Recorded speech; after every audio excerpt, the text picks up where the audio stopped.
फूलल बाटे धइले अच्छा बाटे अभी कोरी गम गम करी बाबू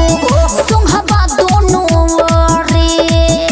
ट्राई करा ठीक बा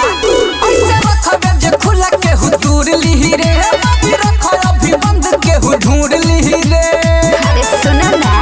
सुबह समय में पानी छिटला बाकी तो बोला घिलल बाटे की गुलाबनिया नए गोरी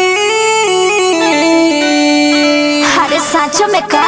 गुलाबनिया नए गोरी ढूंढी तो रखी लल बाटे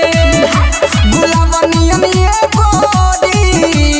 ढूंढी तो रखी लल बाटे फूल गुलाबनिया नए गोरी ढूंढी तो रखी लल बाटे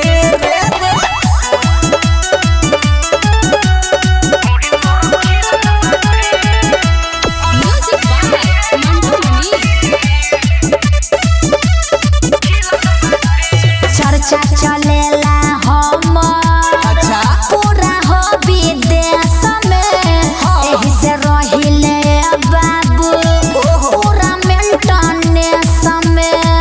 अरे बुझाता का बुझला टीवी में विकास या फरोज ने बहाली के देखत रही मुंह डाली के रविंद्र राजू के हुके आजुले बोली में पिलल बाटे की गुलाबनिया नए गोरी अरे चल हटने गुलाब